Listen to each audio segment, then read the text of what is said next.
जय हिंद फ्रेंड्स, मैं नैन प्रताप एक बार फिर से आप सभी का आपके इस चैनल पे तहे दिल से स्वागत करता हूं।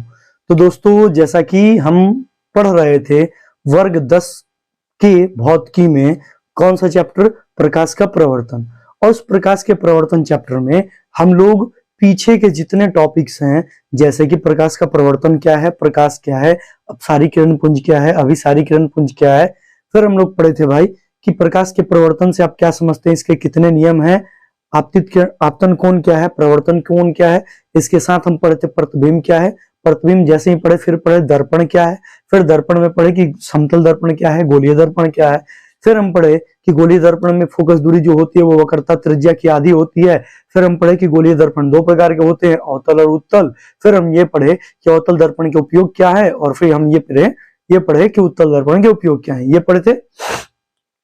और फिर यहाँ पर आज की इस क्लास में हम क्या पढ़ने वाले हैं, तो आज की इस क्लास में भी हम वर्ग 10 जो है उसकी भौतिकी जो है, उस भौतिकी में हम उस भौतिकी में हम लोग प्रकाश के प्रवर्तन चैप्टर से जो हमारे पास टॉपिक है, उस टॉपिक का नाम क्या है, दर्पण सूत्र। क्या नाम है भाई, दर्पण सूत्र। उस दर्पण सूत्र को हम साबित करने वाले हैं।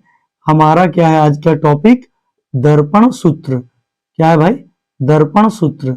दर्पण सूत्र क्या होता है भाई, तो याद रखेंगे दर्पण सूत्र जो होता है वह 1/, फोकस दूरी बराबर होता है 1/v और प्लस 1/u होता है।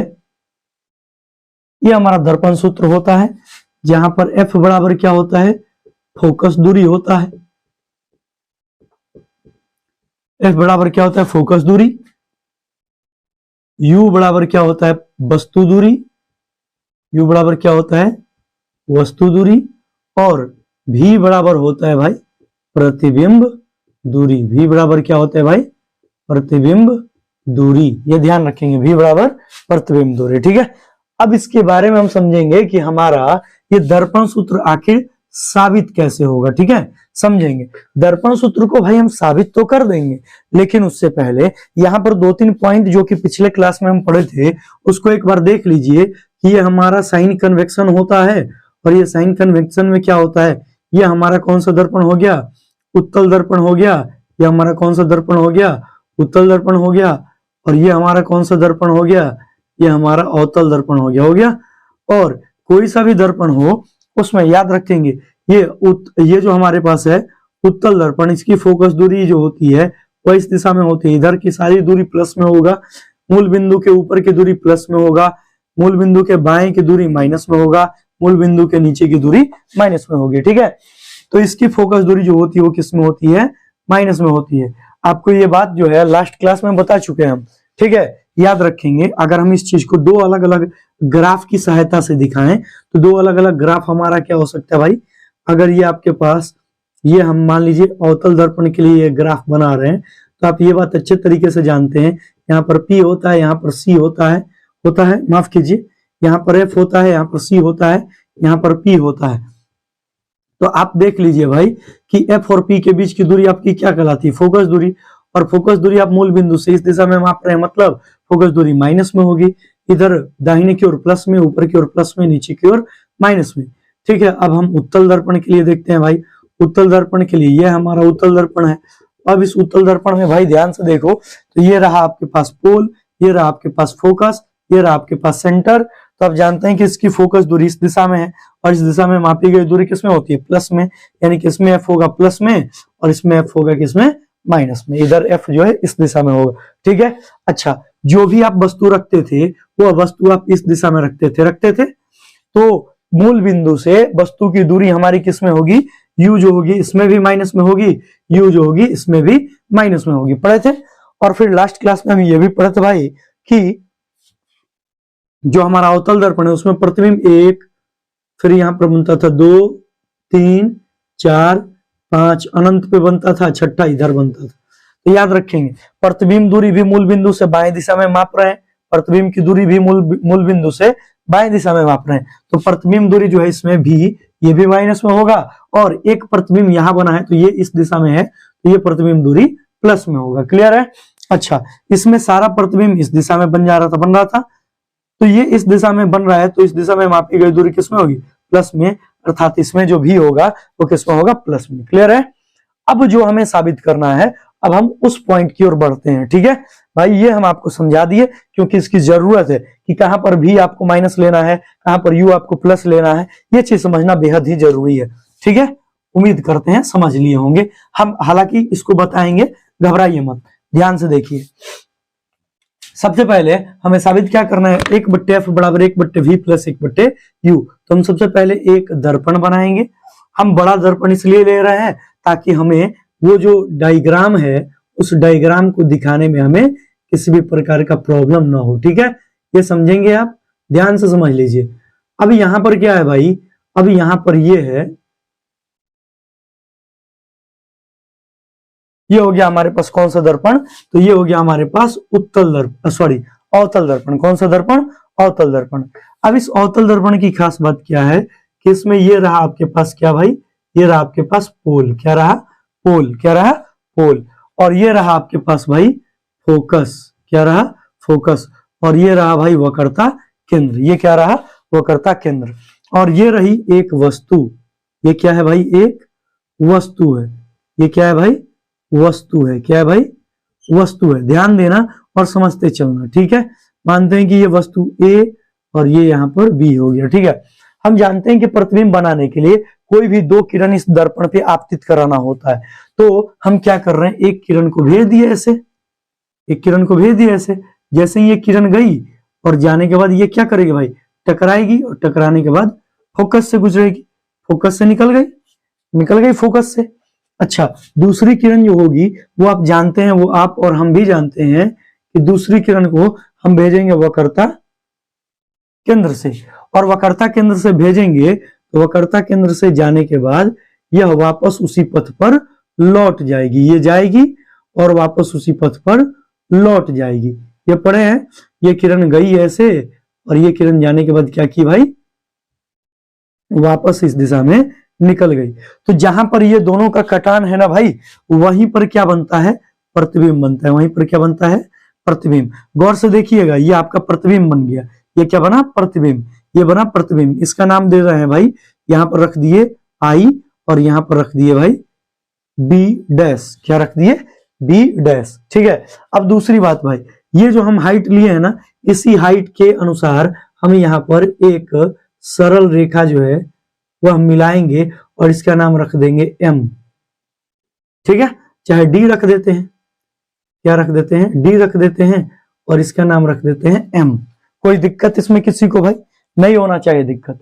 अब सुनिए भाई कि इसको साबित कैसे करेंगे हम दर्पण सूत्र। पहले तो ये हमारा प्रतिबिंब बन गया, ये समझ गए, ये हमारी वस्तु है, एक प्रकाश की किरण प्रधान अक्ष के समांतर गई और प्रवर्तन के बाद फोकस से निकली, और एक प्रकाश की किरण को वक्रता केंद्र से भेजे और प्रवर्तन के बाद वह उसी पथ पर लौट गई। यहां तक में भाई किसी को कोई कंफ्यूजन नहीं होना चाहिए। अब सुनिए मेरे भाई, यहां पर आपको साबित क्या करना है, आपको साबित ये करना है कि 1/f जो है फोकस दूरी, वह प्रतिबिंब दूरी और वस्तु दूरी के व्युत्क्रमों के योगफल के बराबर होती है। यानी कि जो फोकस दूरी का व्युत्क्रम है वह प्रतिबिंब दूरी और वस्तु दूरी के व्युत्क्रम के योगफल के बराबर होती है। इसको साबित करना है। तो भाई हमें करना कुछ नहीं है, नॉर्मली समझिए, हम आपको समझाते हैं। यहां पर ये जो आपके पास त्रिभुज दिख रहा है, कौन सा, ए बी सी, और यहां पर जो त्रिभुज दिख रहा है आई आई बी डैश सी दिख रहा है ना, इन दोनों त्रिभुज को हमें कर देना है समरूप। और इनको समरूप करने के लिए ध्यान से देखिए, यहां पर हम दिखा रहे हैं पहले ये वाला त्रिभुज, ये वाला त्रिभुज, ये वाला जो त्रिभुज है भाई, ये वाला त्रिभुज और ये वाला त्रिभुज, ये वाला, ठीक है। इसको और इसको क्या करना है भाई, समरूप करना है। क्या करना है, समरूप। ए बी सी और फिर आई बी डैश सी, इसको समरूप करना है। तरीका समझ लो भाई। और दूसरे स्टेप में भाई किसको समरूप करना है, तो दूसरे स्टेप में भाई इसको समरूप करना है, इसको, इस वाले त्रिभुज को ये हम मिला दिए, इस वाले त्रिभुज को समरूप करना है इसके। क्लियर है, इस वाले त्रिभुज को इसके समरूप और इस वाले त्रिभुज को इसके समरूप करना है, समझ गए। देख रहे हैं, ये त्रिभुज और ये त्रिभुज दोनों को करना है समरूप। समरूप करेंगे तो सबसे पहले हम लिख देंगे कि माना कि, क्या लिखेंगे भाई, कि माना कि अवतल दर्पण के सामने एक वस्तु वक्रता केंद्र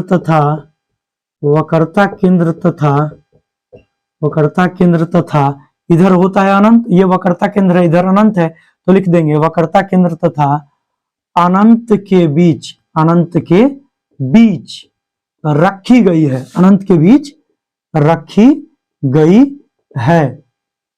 गई है। माना कि अवतल दर्पण के सामने एक वस्तु, अब वस्तु का नाम क्या है भाई, ए बी, वस्तु का नाम क्या है, ए बी, ठीक है। वक्रता केंद्र तथा अनंत के बीच रखे, ये वक्रता केंद्र इधर अनंत होगा, इसके बीच रखी गई है, ठीक है, तथा इसका प्रतिबिंब आई बी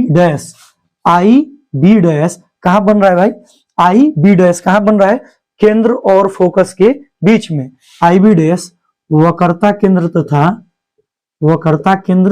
तथा फोकस के बीच बन रहा है, लिख दिए, इतना बन रहा है भाई। अब सुनो भाई, इसके फोकस के बीच बन रहा है, तथा लिखेंगे, तथा इस दर्पण के ध्रुव कॉमा फोकस कॉमा वक्रता केंद्र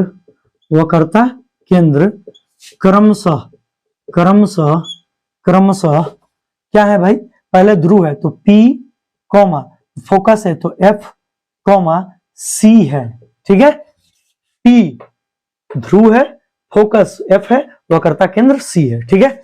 तथा लिख देंगे, तथा MD जो है वह AB के समान एक रेखा है, लिख देंगे कि तथा AB जो है, AB के समान AB के समान क्या है भाई, DM रेखा खींचा गया है, ये हो गया।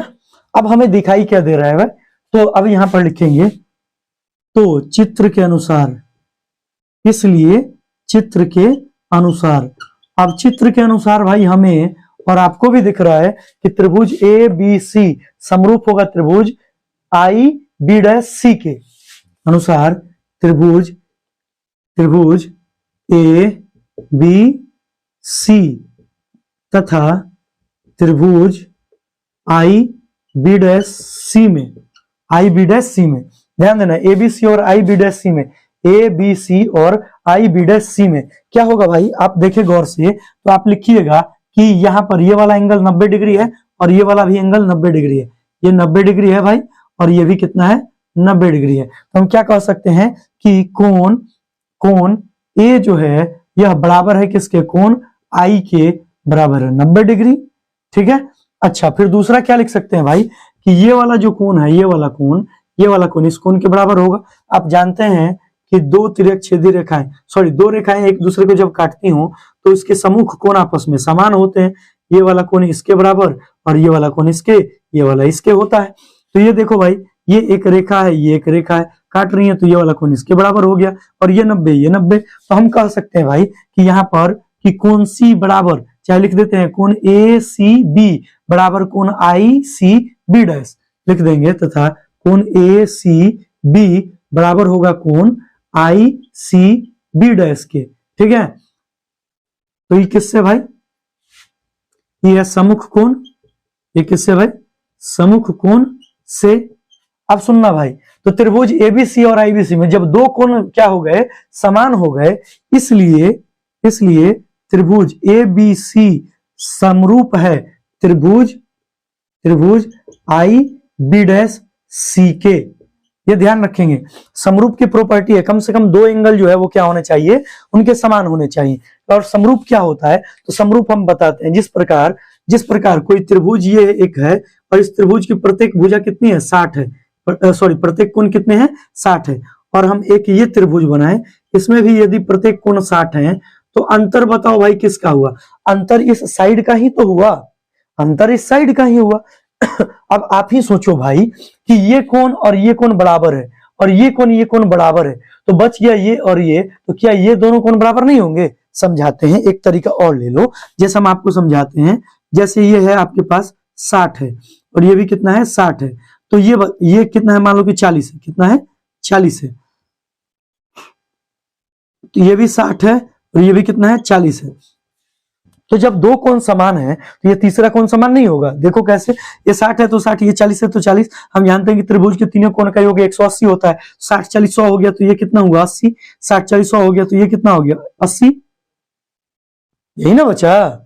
तो बताइए कि दो कोण केवल समरूप हो गया तो तीसरा कोण, दो कोण समान हो गए तो तीसरा कोण ऑटोमेटिक समान हो गया, इसलिए हम बोल देते हैं कि ये क्या है समरूप है।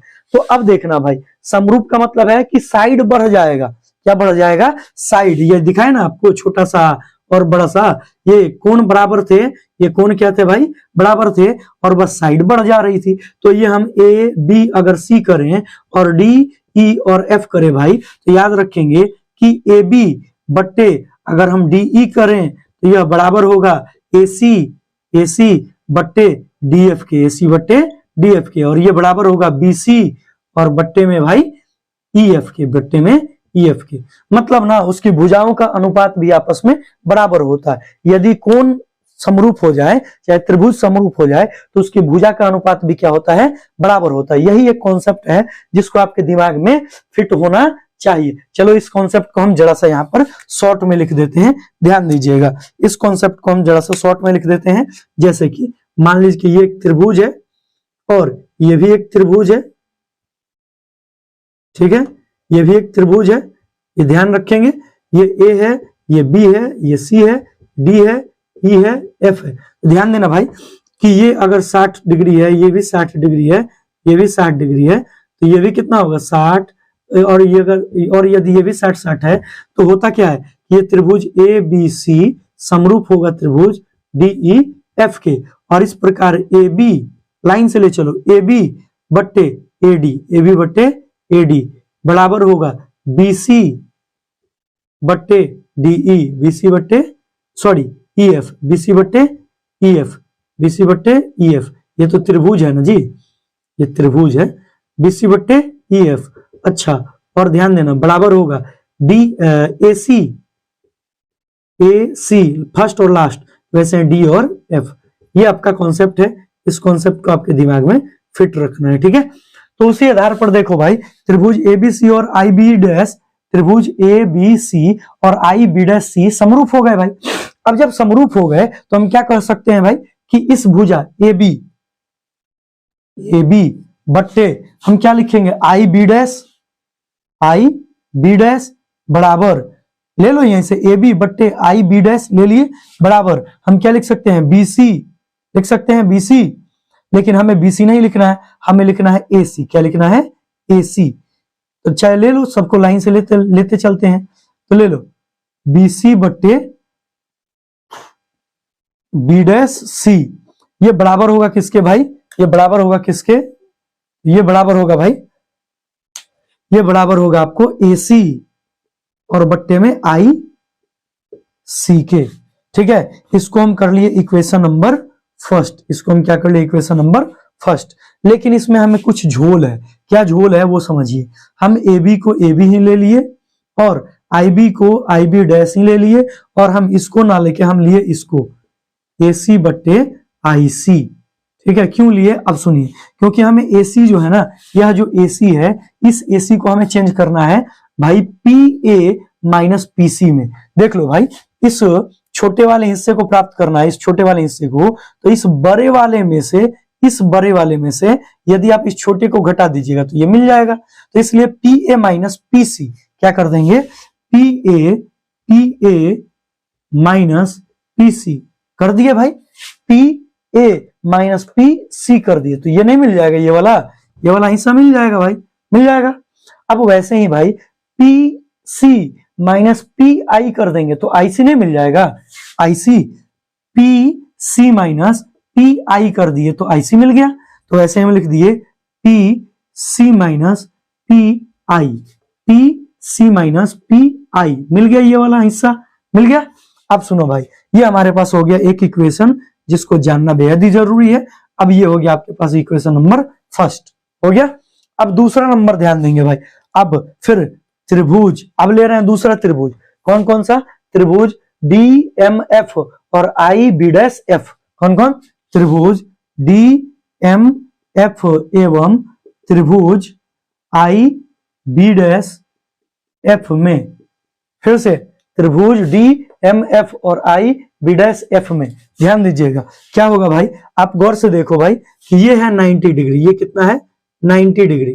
तो बताइए ये भी तो है 90 डिग्री, ये भी तो है 90 डिग्री, ये है 90 डिग्री, ये है 90 डिग्री, और ये रहा सम्मुख कोण, ये रहा सम्मुख कोण और ये रहा सम्मुख कोण, ये दोनों कोण समान हो गए। तो हम क्या लिखेंगे, जब दो कोण यहाँ पर, ये वाला कोण इसके समान और ये वाला 90, ये वाला 90, तो हम लिखेंगे कि त्रिभुज डी एम एफ और त्रिभुज आई बी डैश एफ ये क्या होंगे, समरूप होंगे। तो इसलिए हम लिख देंगे, पहले हम लिख देते हैं कि कोण आई बराबर कोण, सॉरी कोण आई नहीं, पहले कोण डी, पहले कोण डी बराबर कोण आई बराबर 90 डिग्री तथा तथा तथा कोण आई एफ बी डैश, चाहे ले लीजिए डी एफ एम, ले लीजिए कोण डी एफ एम बराबर होगा किसके, कोण डी एफ एम लिए है ना, तो आई एफ बी डैश के, किसके, आई एफ बी डैश के, किस लिए भाई, तो हम लिखेंगे सम्मुख कोण से, किससे भाई, सम्मुख, अधमा होगा सम्मुख कोण से, हो गया। अब सम्मुख कोण से इसलिए त्रिभुज डी एम एफ समरूप हो गया त्रिभुज आई बी डैश एफ के, हो गया। अब देखो भाई, तो फिर से वही काम, साइड वाला काम, साइड वाला तो ले लेते हैं भाई कि इस बड़े वाले का डीएम बट्टे आई बी डैश, क्या लेंगे भाई, डीएम बट्टे आई बी डैश बराबर होगा भाई डीएम बट्टे आई बी डैश लिए। अब लेते हैं डी एफ और बट्टे में क्या ले लेते हैं भाई, डी एफ ले लेते हैं और बट्टे में ले लेते हैं हम आई एफ, डी एफ बट्टे में आई एफ, क्या लिख दिए, डी एफ बट्टे में आई एफ, ध्यान देना भाई, डी एफ बट्टे में आई एफ, डी एफ बट्टे में आई एफ, डी एफ बट्टे में आई एफ लिख दिए। अब सुनो, तीसरा वाला साइड हम नहीं ले रहे हैं, आई बी डैश, सॉरी हम तीसरा वाला आई एफ बी डैश और एफ एम ये नहीं ले रहे हैं, ठीक है। क्यों बताते हैं, क्योंकि हमें जो साबित करना है वो यही इन्हीं दोनों से मिल जाएगा, इन्हीं दोनों से। अब देखो भाई, ये क्या है डी एफ, ये क्या है डी एफ, ये रहा डी और ये रहा एफ, ये डी एफ है, ये क्या है भाई, डी एफ है। अब ध्यान देना, यदि आपको डीएफ को लिखना है तो डीएफ को तो हम डीएफ लिख दिए, चलो यहाँ पर डीएफ का डीएफ ही लिख दिए पहले स्टेप में। अब नीचे क्या है भाई, आई एफ, नीचे क्या है भाई, आई एफ, नीचे क्या है आई एफ। इस आई एफ को भाई ध्यान देना, हम ब्लैक से दिखा रहे हैं, इस आई एफ को इसको यदि इसको प्राप्त करना है तो पी आई में से पी एफ को घटा देंगे, पी आई में से पी एफ को घटा देंगे, तो बताइए आई एफ नहीं मिल जाएगा, पी आई में से पी एफ को घटा रहे हैं तो हम नीचे लिख दिए P I minus P F, P I minus P F, तो मिल गया आई एफ, मिल गया। अब सुनो भाई, ध्यान देना, जो चीज समझना है वही यहाँ पर उचित है। अब समझिए, ये हो गया। अब आपके पास हम यहाँ पर लिख दिए, यहाँ पर कोष्ठ में लिख दे रहे हैं कि आई एफ बराबर P I minus P F, ठीक है, ये ध्यान रखेंगे, आई एफ बराबर P I minus P F मिल गया हमको। आगे बढ़ जाते हैं भाई, तो आगे हमारे पास क्या है, अब सुनिए भाई, ये डीएम है, ये क्या है डीएम है, इसको हम इक्वेशन नंबर सेकंड कर दिए, ठीक है। अब देखो, चाहे रहने देते हैं इसको इक्वेशन नंबर सेकंड।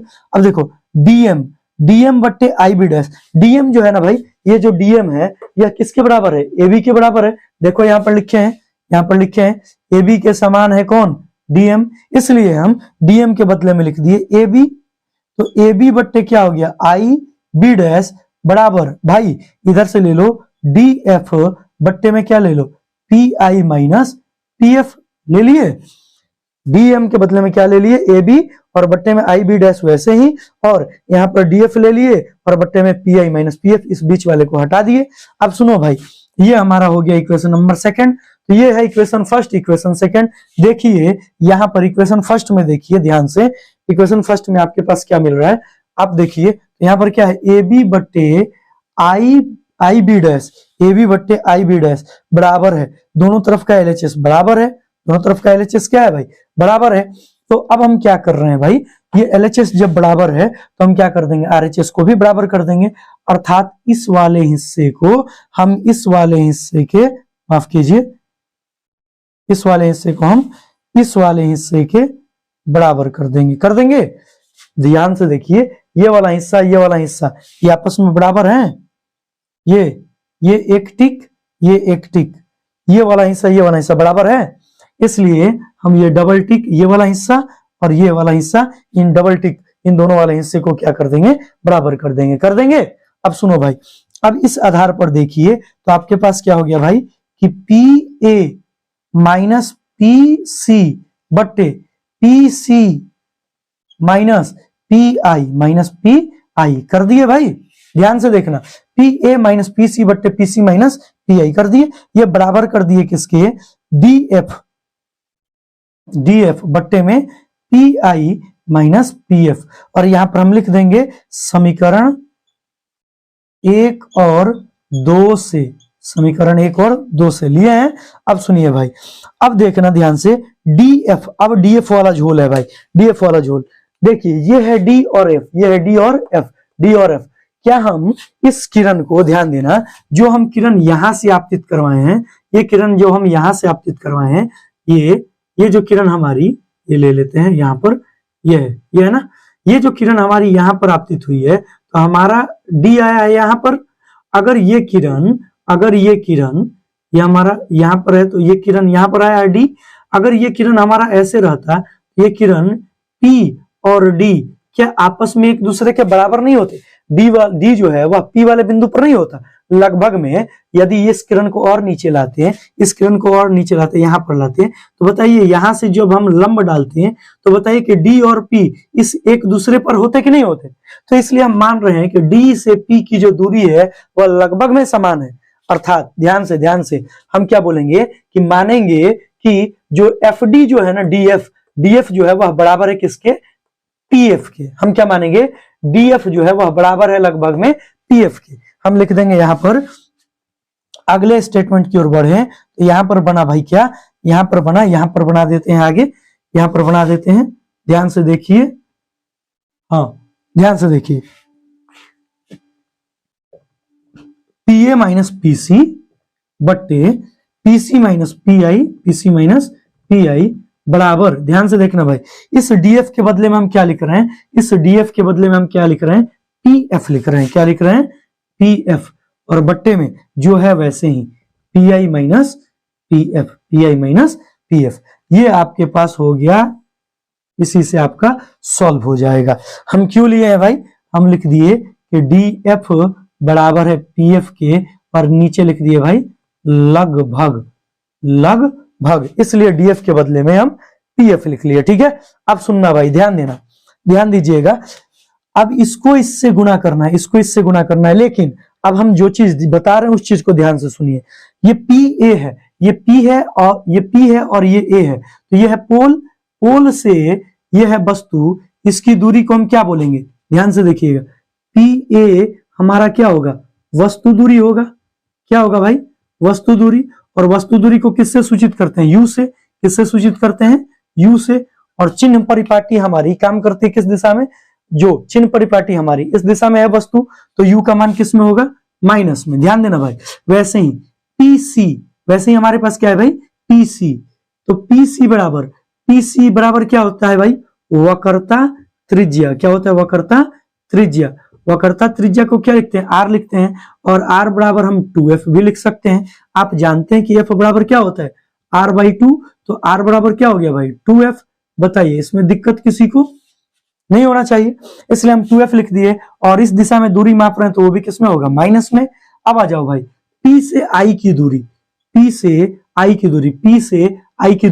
पी से आई की दूरी हमारी क्या है भाई, प्रतिबिंब दूरी है। क्या है भाई, प्रतिबिंब दूरी। और प्रतिबिंब दूरी को हम भी से सूचित करेंगे, और प्रतिबिंब की दूरी हम इस दिशा में ले रहे हैं तो ये भी किस में होगी, माइनस में होगी। अच्छा, ये P है और ये F है। पी एफ बराबर क्या है भाई, पी एफ बराबर है फोकस दूरी। पी एफ बराबर हमारी क्या है, फोकस दूरी। आप भी जानते हैं पी एफ बराबर क्या है, फोकस दूरी।